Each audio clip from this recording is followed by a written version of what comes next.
Gemeente, kom ons staan asseblief vir ons woordum en seëngroet.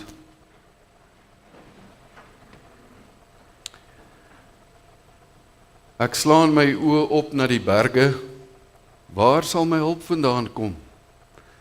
My hulp is in die naam van die Here wat hemel en aarde gemaak het en wat trou bly tot in ewigheid. Geliefdes, genade vir julle en vrede van God ons Vader en van ons Here Jesus Christus deur die kragtige werk van sy Heilige Gees. Amen. Kom ons loof die Here deur saam te sing van lied 169 vers 1, 2 en 3 en dan bly ons staan vir ons geloofsbelijdenis.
Die Almagtige, die Skepper van hemel en aarde, en in Jesus Christus, sy eniggebore Seun, ons Here, wat ontvang is van die Heilige Gees, gebore uit die Maagd Maria, wat gelei het onder Pontius Pilatus, gekruisig is, gesterf het en begrawe is, en die smart van die hel tot in die dood ondergaan het, wat op die derde dag opgestaan het uit die dood, opgevaar het na die hemel en sit aan die regterhand van God, die Almagtige Vader, waarvandaan hy sal kom om die lewendes en die dooies te oordeel.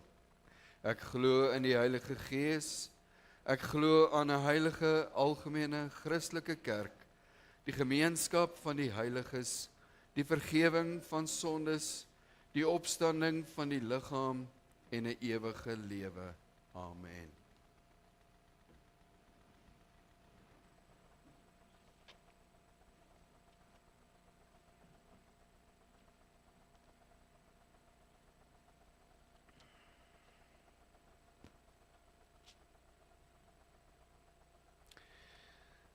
As wet van die Here lees ek vir ons vanoggend uit ons Here Jesus se bergrede weer 'n keer.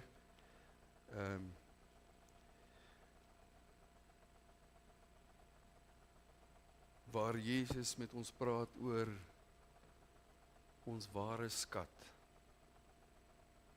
Hy sê in Matteus 6 vers 19 sê die Here Jesus, moenie vir julle skatte op aarde bymekaar maak nie, daar waar mot en roes verniel en waar diewe inbreek en steel. Maar maak vir julle skatte in die hemel bymekaar, daar waar mot en roes nie verniel nie en waar diewe nie inbreek en steel nie. Want waar jou skat is, daar sal jou hart ook wees. Die oog is die liggaam, die lamp van die liggaam. As jou oog suiwer is, sal jou hele liggaam verlig wees. Maar as jou oog boos is, sal jou hele liggaam ook donker wees. As die lig in jou donker is, hoe groot is die duisternis nie?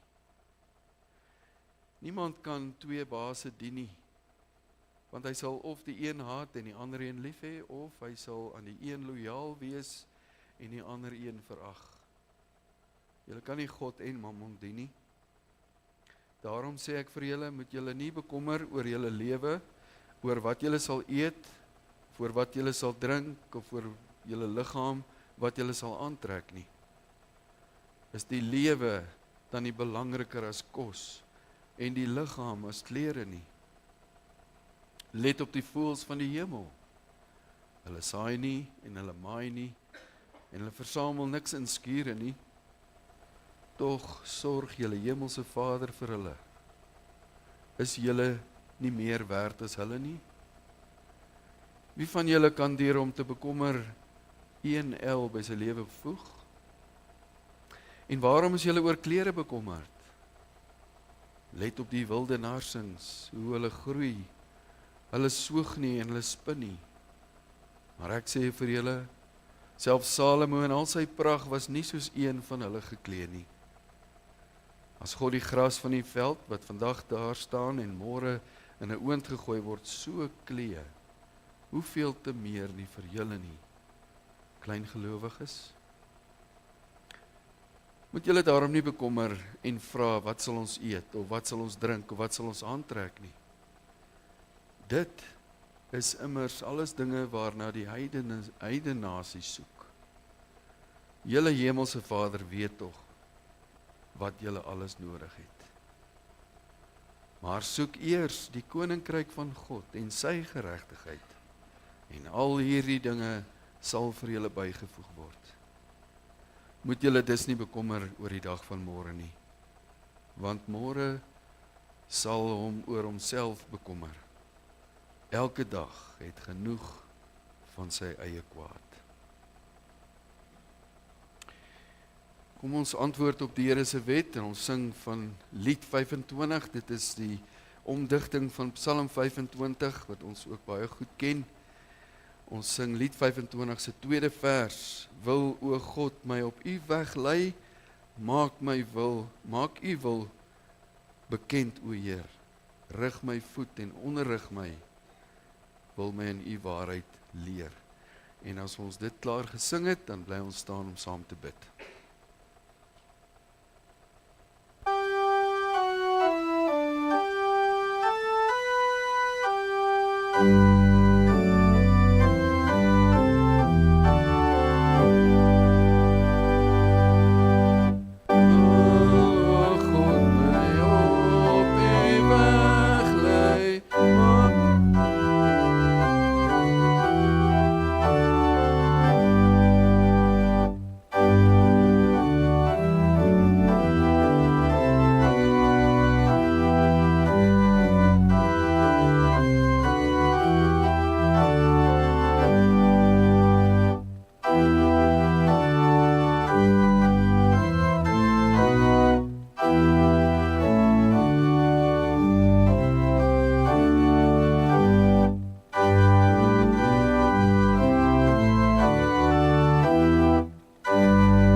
Ons almagtige God en ons hemelse Vader, Wat 'n voorreg om met vrymoedigheid 'n lied van belydenis voor U te sing en so van diep uit ons harte uit ons sonde skuld voor U te bely, om vergifnis te smeek en ook te weet dat die blye evangelie van Jesus Christus verkondig vryspraak, vergifnis en vernuwing vir elkeen wat opreg na U toe kom.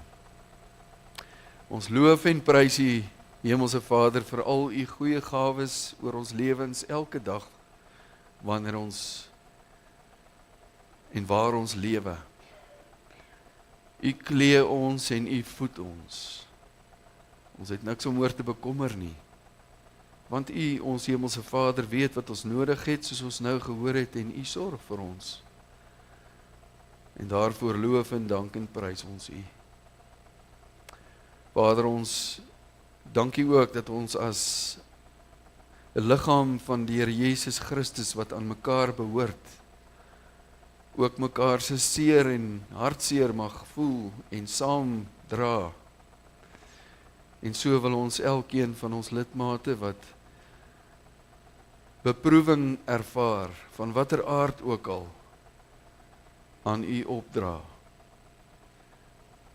Maar help ons ook, Vader, om nie net vir hulle te bid nie, maar ook fisies en prakties na mekaar uit te reik, mekaar te bemoedig en te dien en te help en te versorg. Want daartoe het U ons geroep. Ons word vanoggend weer bewus van die groot taak wat U oplê aan hulle wat U geroep het om U kudde te versorg.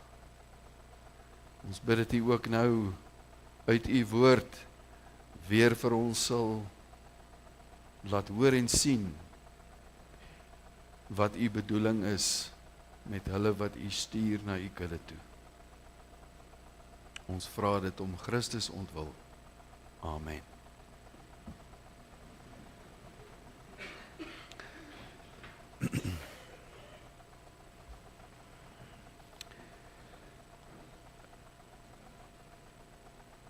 Siende dat amptdraer verkiesing en amptdraer bevestiging vandag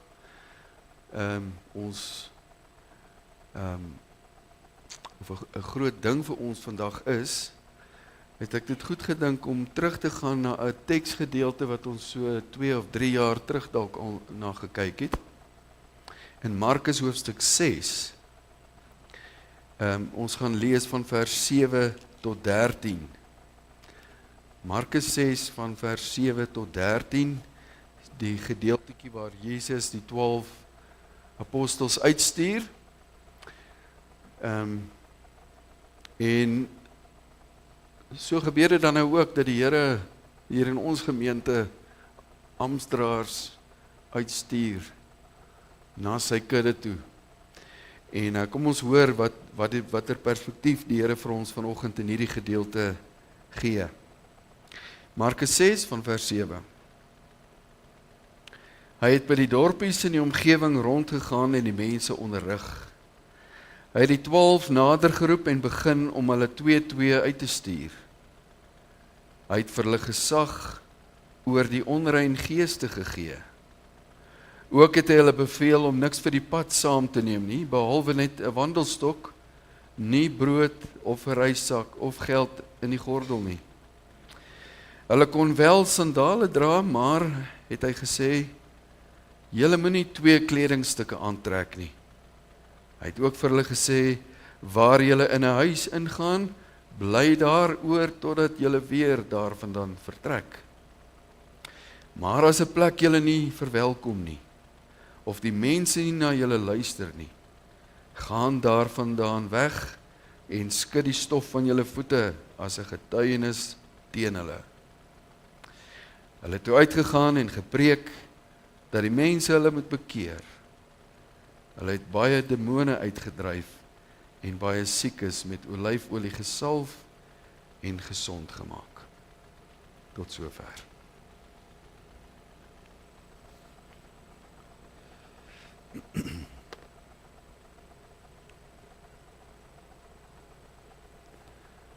Ons lees in die Nuwe Testament van die 12 disippels van Jesus en dan lees ons van die 12 apostels.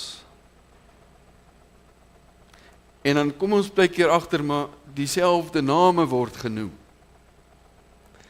En soms is mense 'n bietjie verward. Is hierdie ouens nou disippels of is hulle apostels? Of is dit dieselfde ding?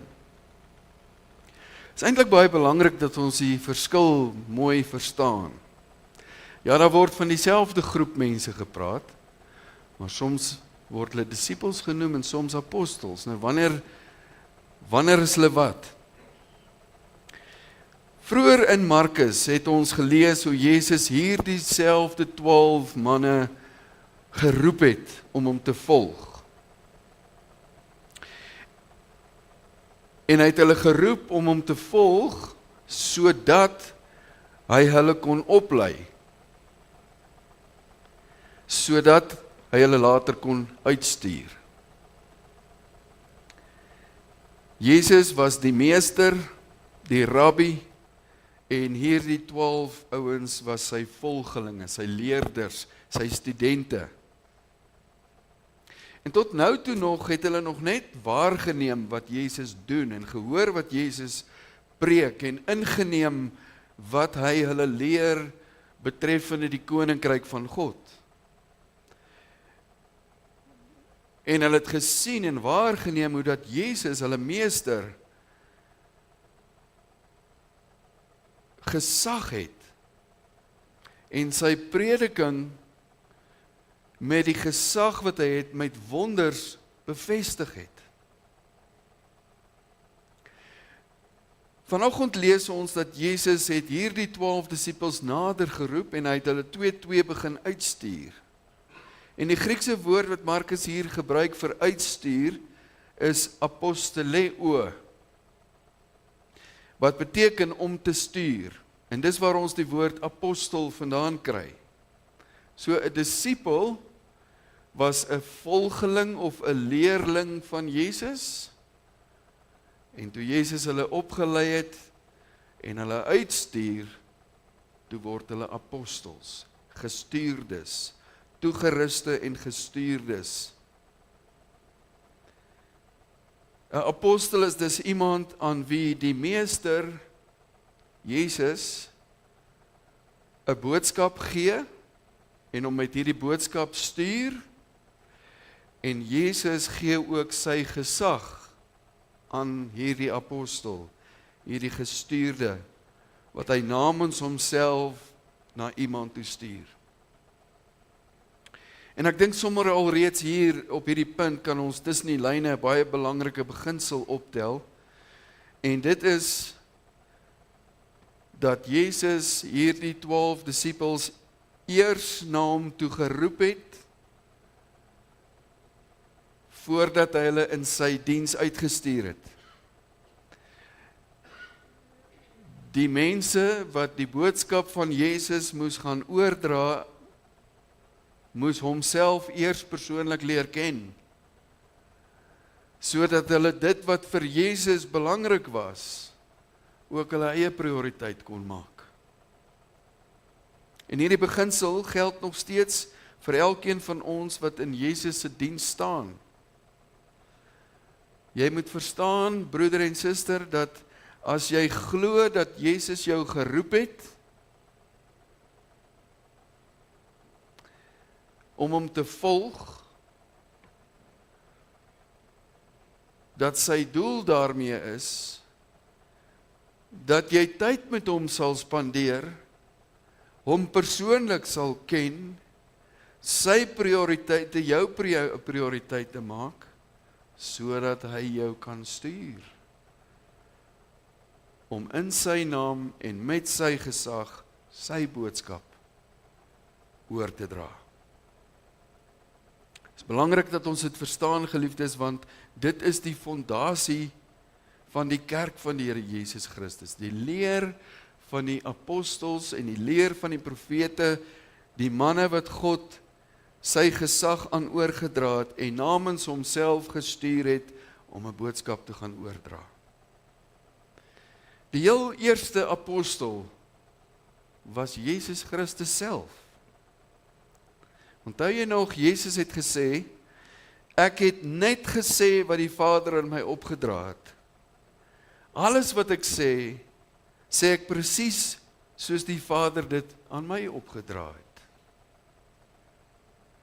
So Jesus homself was die apostel van alle apostels, want hy het in homself niks minder as die gesag van die Vader in die hemel self gehad nie, en niks anders gedoen as wat die Vader aan hom opgedra het om te doen nie.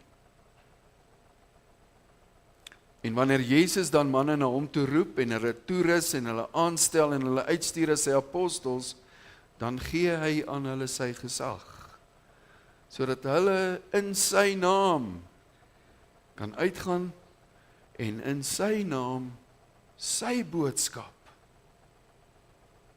met sy gesag oordra. Dit is so belangrik dat ons dit verstaan, geliefdes, want mense vandag speel met vuur. Paulus as apostel van die Here Jesus Christus en elkeen van die ander Bybelskrywers sê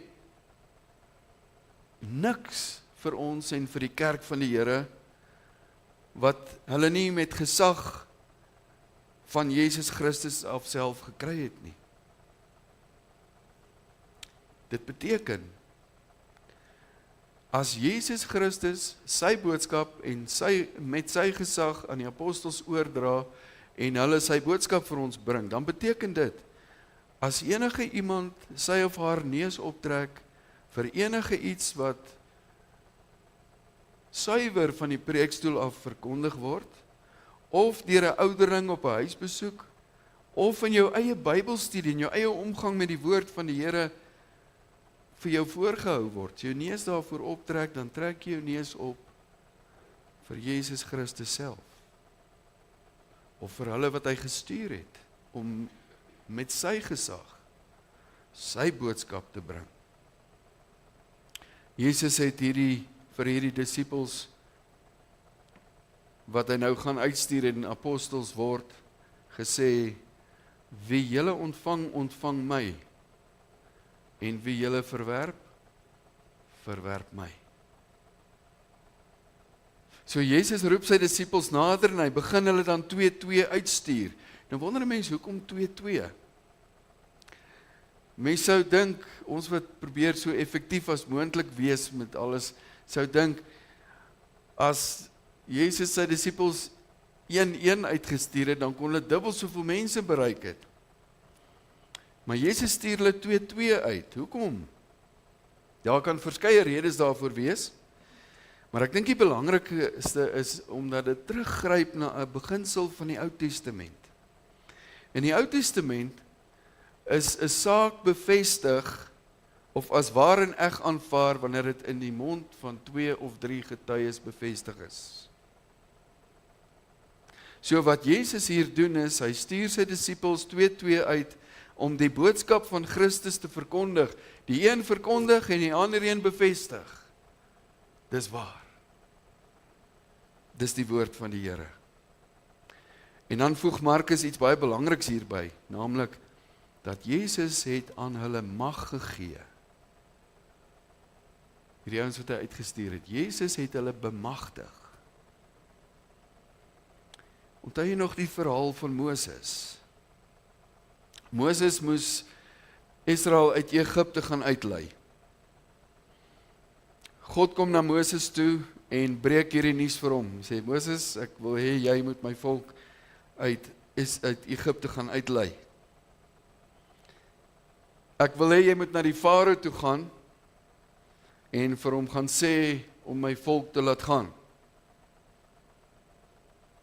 Ek wil hê dan die Farao toe gaan en vir hom sê, ek wat God is, het die noodkreet van my volk gehoor en ek wil hê jy moet hulle nou vrylaat. Moses is stom geslaan. Dan sê hy, Here, ek praat moeilik, ek kan nie dit doen nie. Here, ek is 'n nobody. Ek het geen aansien nie. Wie sal my glo? Wat nog van die Farao? Dan sê God vir Moses, vat jou kierie en gooi hom op die grond. En skielik verander dit in 'n slang. Moses gryp die slang aan sy stert, en Moses doen dit en terug is sy kierie. En dan is God nog nie klaar met hom nie. Hy sê, Moses, steek jou hand in jou vou van jou kleed. En as Moses sy hand uithaal, is dit melaats. Sê die Here vir hom, steek weer jou hand in jou kleed. En as hy hom uithaal, is sy hand gesond. Nou wonder jy dalk, wat het dit nou te doen met Jesus wat sy 12 apostels uitstuur? Wel, een van die dinge wat baie Christene glad nie verstaan nie, is die fundamentele doel van wonderwerke in die Bybel. Een skrywer het dit so gestel, hy het gesê, the purpose of miracles in the Bible is the authentication of agents of revelation. Dit beteken, die doel van wonderwerke in die Bybel is om te bevestig dat die een wat hierdie wonderwerk doen, 'n geverifieerde boodskapper van God was. En dis wat met Moses gebeur het. En dis wat met hierdie disippels gebeur het toe Jesus hulle uitgestuur het. Voordat Jesus hulle uitstuur om in sy naam, sy boodskap te verkondig, bemagtig hy hulle met die mag en gesag selfs oor bose geeste, sodat die mag en die krag van God wat deur hulle woorde en hulle dade gespreek word, duidelik gesien sal kan word dat hulle is gestuurdes van God. En so wanneer Jesus hulle dan uitstuur, dan sê hy ook vir hulle, moet niks vir die pad saamvat nie. Net 'n kierie. Nie kos nie, nie ekstra klere nie, nie 'n reissak nie, nie geld nie, niks nie. Net skoene en 'n kierie. En weer eens, as 'n mens daardie twee goed hoor, skoene en 'n kierie, dan dink ons terug aan die uittog van die Israeliete uit Egipte, nie waar nie.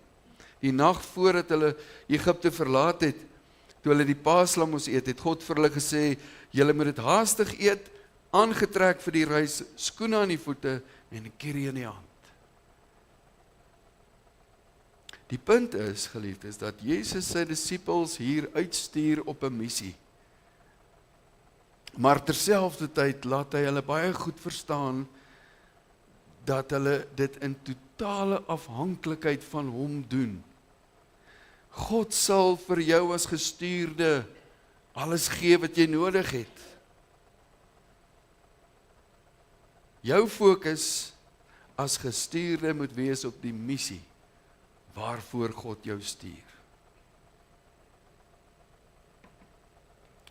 God het reeds, daar waar hy jou heen stuur, mense se harte voorberei, om die evangelie en hierdie boodskappers van die evangelie te ontvang.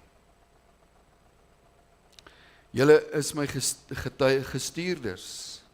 Julle aandag moet wees op die taak waarvoor ek julle stuur, sê Jesus. Julle moet julle nie bekommer oor geld of kos of blyplek of klere nie. Julle versorging is die verantwoordelikheid van hulle na wie toe ek julle stuur. En dan gaan Jesus aan en hy sê, en as julle in 'n dorp kom en iemand ontvang julle en is gasvry en bied vir julle verblyf aan, bly by daardie mense totdat julle van daardie plek af verder vertrek. Wonder hoekom sê Jesus dit? Ek dink dit gaan hier oor die geneigtheid, of eerder kom ons sê dit gaan oor nederigheid en integriteit wat hoort by elkeen wat in diens van die Here Jesus Christus staan. Dit kon baie maklik gebeur het in hierdie konteks, as ons probeer verstaan wat Jesus, hoekom hy dit sê. Kon baie maklik gebeur het dat die apostels kom in 'n dorp aan, en een van die eerste mense wat hulle raakloop, is dalk nie iemand wat welgesteld is nie. Maar hierdie mense se hart is oop vir die evangelie. Hulle is oop vir die werk van die Here. En hulle bied vir hierdie apostels van die Here nederige blyplek, nederige kosies aan, maar hulle harte is oop. En soos wat hulle in die dorp dan begin werk, kom hulle dalk iemand anders T, wat dalk meer gesiene mense is in die gemeenskap, of dalk vir hulle baie luxer blyplek kon gee, want hulle hart is ook oop vir die evangelie van die Here. En as hulle die apostels ontmoet, dan sê hulle, ons het nie van julle geweet nie, waar bly julle? Nee, ons bly by so en so. Nee, ons kan vir julle baie beter sorg en baie lekkerder blyplek gee. Jesus sê, julle doen dit nie. Want sê nou, jy was die een vir wie daar gesê word, dankie, maar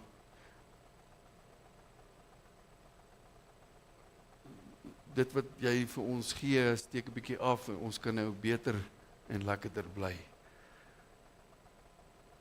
Dis nie hoe die evangelie werk nie. Maar hoor nou wat sê Jesus verder. En as 'n plek julle nie wil ontvang nie, en die mense nie na julle wil luister nie, gaan dan daarvandaan weg en skud die stof, self die stof onder julle voete af as 'n aanklag teen hulle.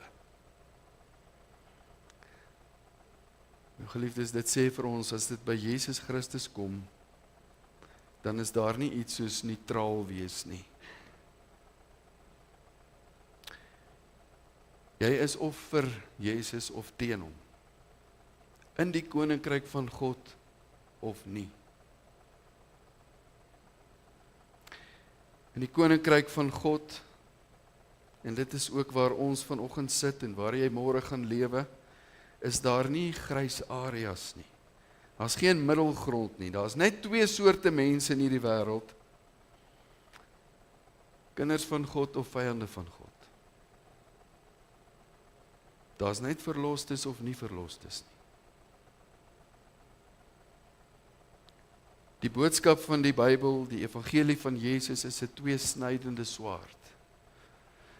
Elkeen wat die boodskap van God hoor, dit ter harte neem en dit hulle lewens laat verander, is 'n kind van God en 'n erfgenaam van die ewige lewe. Omdat die egtheid van hulle geloof in hulle dade gesien kan word. Maar hulle wat die woord van God hoor, die boodskap van die evangelie hoor, maar dit nie wil hoor nie. Christus en sy heerskappy in hulle lewe nie wil erken nie.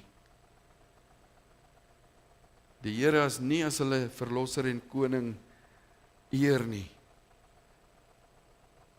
Roep daarmee self die oordeel van God oor hulle uit. Hoor wat sê Jesus, skud die stof van julle voete af as 'n aanklag teen hulle, wat julle nie wil ontvang en nie na julle wil luister nie. Hoekom moet hulle die stof van hulle voete afskud? Dit was gebruik in hierdie antieke wêreld, dat wanneer die Jode deur heidense dorpe of heidense gebiede gereis het om te gaan besigheid doen,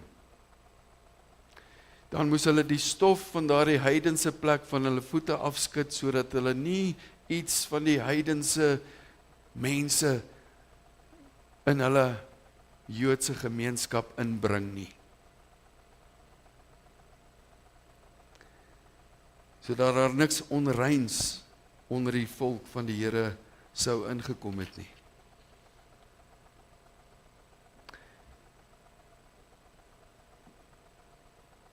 Want dit sou die oordeel van God oor ongeloof of heidensheid simboliseer.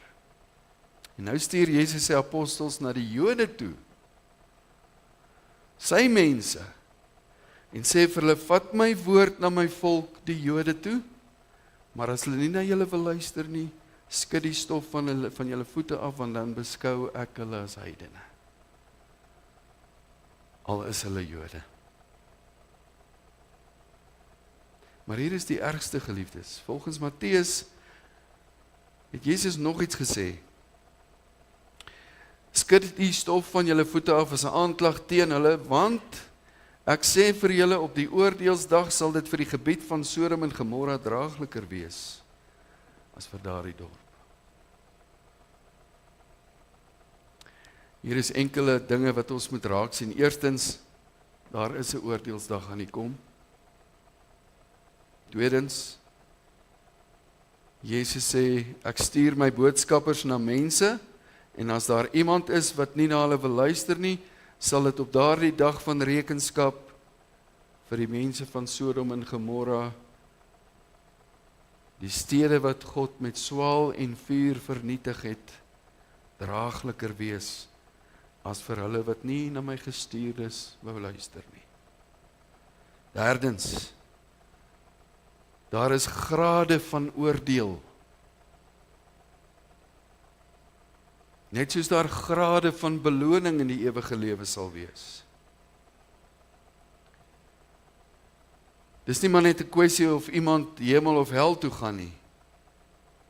Jesus sê die smarte en pyniging van die hel sal erger wees vir sommiges as vir ander. Iemand het een keer gesê, elke sondaar in die hel sal alles doen wat hy kan, of enigiets gee wat hy kan, om die getal van sy sondes tydens sy leeftyd op aarde een minder te maak. Ek probeer nie 'n doemprofeet hier wees vanoggend nie, geliefdes, ek probeer nie bang praat nie, Jesus doen dit. Dis sy woorde, dis sy dade waarvan ons vanoggend gelees het, en ek en jy moet in 'n sekere sin bang wees vir die Here Jesus Christus. Want hy is die regter, wat gaan kom om te oordeel oor die wat na hom geluister het, en die wat nie na hom wou luister nie. Dit is omdat hy jou lief het, dat hy jou roep om na hom te luister, sodat jy tot bekering kan kom, en die oordeel van God vryspring. Dit is omdat die Here Jesus Christus ons lief het, en nie wil hê dat sy oordeel oor ons moet kom nie, dat hy ons roep om hom te volg, om hom bo alles lief te hê, en ons liefde te bewys met ons gehoorsaamheid. Het jy gesien wat die boodskap was in ons skriflesing, wat Jesus sy disippels, die apostels, mee uitgestuur het? Wat het hy vir hulle gesê moet hulle gaan verkondig?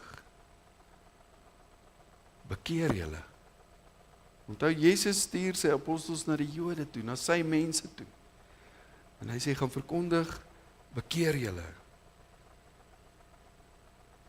Nie soos wat ons vandag om elke hoek en draai hoor, dat TV-predikers en goeie sê, Jesus is lief vir jou net soos jy is nie. Glo net in God en hy sal jou probleme oplos nie. Nee, geliefdes, God is 'n God van oorvloed. Dit is so. Maar dit is nie waar wat hulle sê, glo net in hierdie God van oorvloed. Glo net in hom en hy sal jou drome laat waar word nie. Nee. Die boodskap van Jesus is, bekeer julle. Hoor die evangelie van die koninkryk van God vanoggend, broer en suster. Hoor die goeie nuus, omdat God jou lief het. Dit is waarom hy jou deur sy woord, of dit prediking of huisbesoek of jou eie Bybel lees is, oproep tot bekering elke dag. Dit is omdat hy jou lief het en met sy lewe vir jou betaal het. Dis waarom hy jou roep. Mag die saad van God se woord op jou hart as 'n voorbereide akker val. Mag dit ontkiem, mag dit groei en vrug dra. Mag ons die gestuurdes van die Here ontvang en mag ons wat gestuur word, Christus se boodskap tot heil van sy kinders bring. Amen. Kom ons bid saam. Almagtige en ewige God en Vader, ons Here Jesus Christus, hoof en eienaar ook van hierdie kerk, ons dank U vir U groot genade, dat ons deel van U verbondsvolk mag wees. Ons dank U dat U ook in elkeen van ons se lewens iemand gestuur het om die evangelie van Jesus Christus aan ons te verkondig. Dankie dat ons deur die werk van U Gees tot bekering kan kom en U met ons hele hart en verstand en krag mag lief hê en dien. Vader, ons bid vir wysheid vir elkeen wat U stuur. Rus hulle toe met die wysheid van U Gees, sodat hierdie kudde van U gevoed mag word met die suiwer woord van God. Ons bid vir die amptenare wat ons nou bevestig, dat U hulle met U liefde sal toevou, dat hulle U werklik self persoonlik mag ken en lief hê en daarom ook U skape sal lief hê en dien. Hoor ons tog om Christus ontwil. Amen. Ons gaan nou daartoe oor om die amptenare te bevestig. Ek gaan eers vir ons die formulier lees en dan sal ek vir julle vra om vorentoe te kom om op die vrae te antwoord.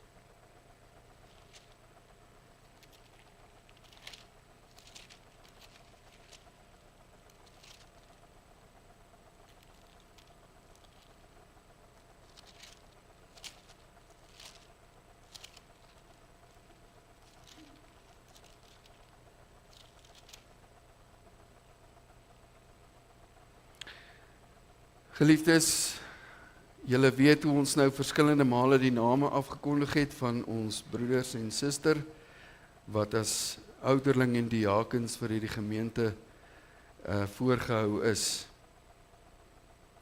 Aangesien niemand enige wetlike beswaar teen hulle bevestiging voorgelê het nie, sal ons hulle dan nou vanoggend in hulle diens bevestig. Maar vir die doel moet ons eers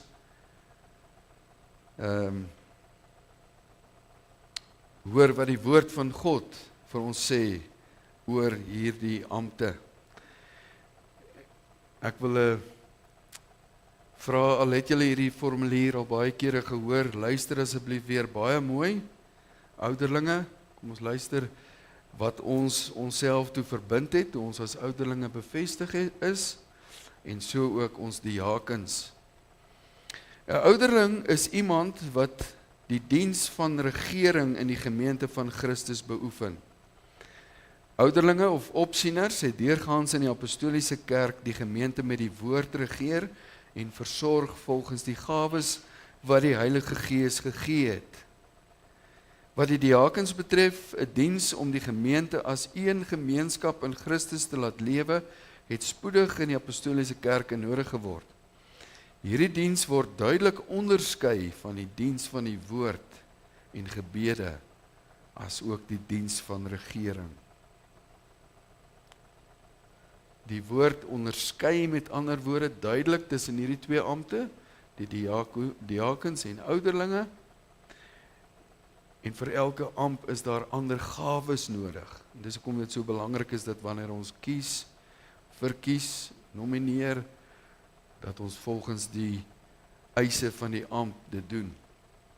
Ons glo dat Christus mense tot besondere dienste in sy kerk roep om die gelowiges vir hulle dienswerk toe te rus tot opbou van die liggaam van Christus. Daarom rus Christus hulle ook toe met die gawes wat hulle nodig het. As ouderlinge, geliefde broeders of geliefde broeder, word jy geroep om die gemeente te regeer en te versorg. Hierdie diens word nie net aan een of twee toevertrou nie, maar aan al die ouderlinge saam, wat onder leiding van en saam met die bedienaar van die woord die kerkraad vorm. Om hierdie diens behoorlik te kan uitoefen, is dit nodig dat ouderlinge die woord van God deeglik ondersoek en hulle self oefen in die rykdom van die evangelie. Jou opdrag as ouderling is dus die volgende. Jy moet toesien dat alles in die kerk behoorlik volgens goeie orde plaasvind, dat die woord en sakramente gereeld en suiwer bedien word en dat die sakramente heilig gehou word. Jy moet daarop let dat die bedienaar van die woord, die ouderlinge en diakens getrou en deeglik hulle goddelike opdragte uitvoer en jy moet die bedienaar van die woord met goeie raad bystaan. Jy moet sorgvuldig let op die leer en lewe van elke lidmaat en alle Christene met raad en troos ondersteun. Teen die lidmate wat hulle nie bekeer nie en in hulle sondes voortlewe, moet met die kerklike vermaning en tug opgetree word. En die wat berou het, moet weer in die gemeenskap van die kerk ontvang word. Jy moet veral oor die leer en wandel van die bedienaar van die woord toesig hou, sodat alles tot opbouing van die kerk mag strek en geen vreemde leer voorgedra word nie. Ouderlinge moet die woord van die Here dus so goed ken, dat hulle sal hoor as die prediker iets vals of onbybels van die preekstoel af verkondig. En vierdens, jy moet ook die afvalliges en heidene tot bekering en geloof in Jesus Christus roep, want so vergader Christus sy kerk. As diakens word julle geroep om sorg te dra dat die gemeente hulle eenheid in Christus in daadwerklike liefde beoefen. Julle moet ook toesien dat die gelowiges aan almal goed doen, sodat die liefde van Christus op hierdie wyse geopenbaar kan word. Saam met jou medediakens moet jy almal besoek en hulle aanspoor om daadwerklike liefde teenoor die medegelowiges en alle mense te bewys. Dis met ander woorde die diakens se werk om die gemeente te aktiveer, dat ons as lidmate na mekaar omsien en mekaar bedien. Deur elkeen te besoek, sorg te dra dat nie een deur armoede of eensaamheid, ouderdom, siekte of om ander redes van die geloofsgemeenskap vervreem raak nie. Die middele wat gegee word tot diens van die wat in nood verkeer, sorgvuldig beheer, met wysheid bestee en met vertroosting uit die skrif uitdeel.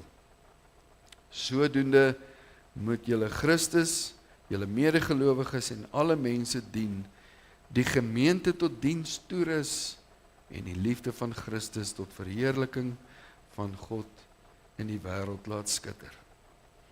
Ek gaan nou vra dat die Stefan en Tanya en Jaco net vinnig na vore kom asseblief.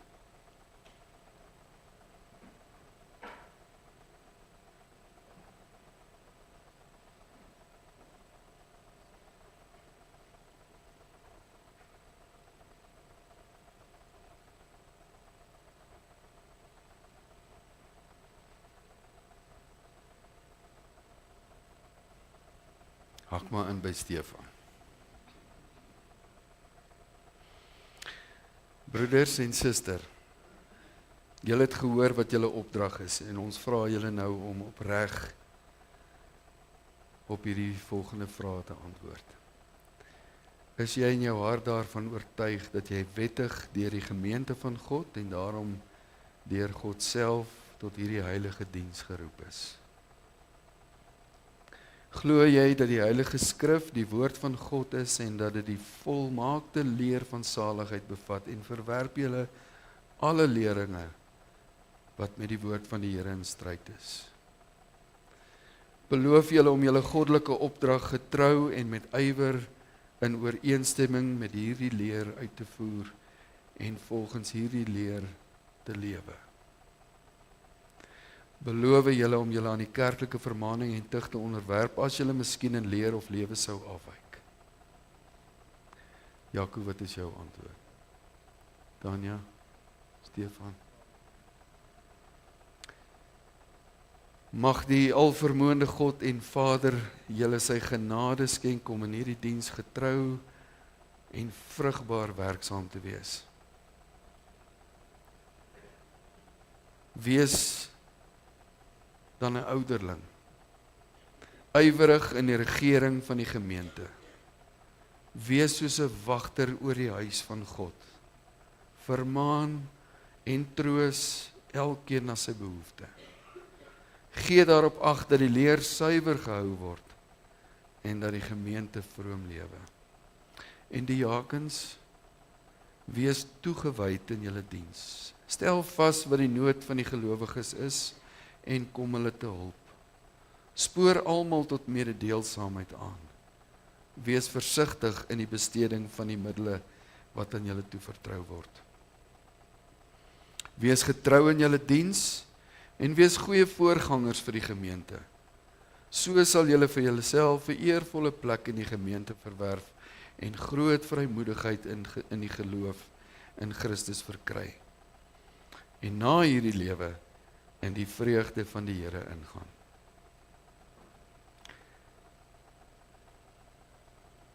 En liewe gemeente, ontvang hierdie broeders en suster as dienaars van God. Stel julle gewillig onder hulle toesig en regering, want hulle waak oor julle lewe en sal eendag daarvan moet rekenskap gee. Laat julle in die beoefening van die gemeenskap van die heiliges deur die diakens lei. Gee sonder bybedoeling en dwang, want God het mense lief wat blymoedig gee. Doen jou daaglikse werk getrou, sodat jy ook hulle kan help wat behoefte het. En dink aan die ouderlinge en die diakens in julle gebede. Kom ons buig dan ons hoofde en dan bid ons saam. Ons dank U, ons God en Vader, dat U vir Jaco en Tanya en Stefan deur U Gees gelei het om hierdie roeping op te volg. Ons bid U, gee vir hulle steeds meer die gawes wat hulle nodig het om die dienswerk waartoe U hulle geroep het goed te kan doen. Gee vir hulle wysheid en skranderheid, onderskeidingsvermoë en liefde. Gee vir hulle genade om getrou in die diens te wees en te volhard en nooit deur teleurstelling of moeite, verdriet of vervolging te verslap nie. Here, seën asseblief ook hierdie gemeente waaroor U hulle gestel het. Maak elkeen van ons gewillig om ons aan die vermaning van die ouderlinge te onderwerp, omdat ons hulle eer ter wille van hulle roeping. Voorsien die gemeente genadiglik van die nodige middele, sodat ons ook ryk kan wees in vrygewigheid en alle goeie werke. Leer ons, Here, deur die liefde van ons Here Jesus Christus, om aan mekaar se belange te dink. En laat so U heilige naam geëer word in die ryk van U Seun, Jesus Christus. Verhoor ons, o Vader, deur U geliefde Seun. Amen. Ek gaan nou vinnig afkom om julle blad te skud en dan gaan ons vir hulle toesing vers 4 van Psalm 134 van die seënbede. Laat Heer U seën op hul daal en daarna kan die diakens die liefdegawes opneem.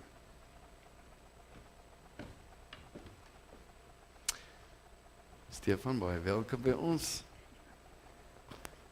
Welkom, ek sien uit om saam met julle te werk. Kom ons sing, staan en sing ons saam met hulle.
En as Dirk klaar gepraat het en ons verdaag, dan vra ons dat die kerkraad saam met ons nuwe kerkraadslede net vinnig in die konsistorie bymekaar kom asseblief.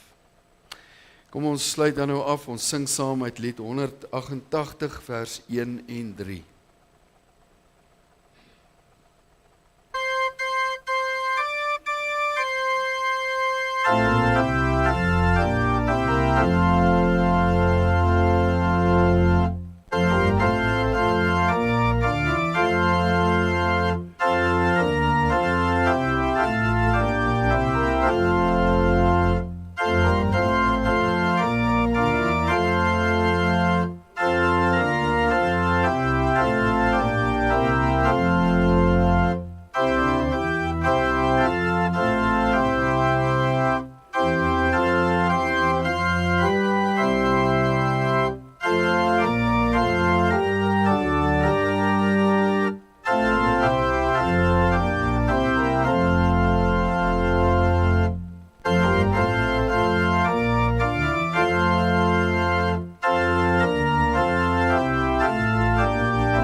Mag die genade van ons Here Jesus Christus en die liefde van God ons Vader en die gemeenskap van sy Heilige Gees by elkeen van julle wees en bly.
Baie dankie Dirk.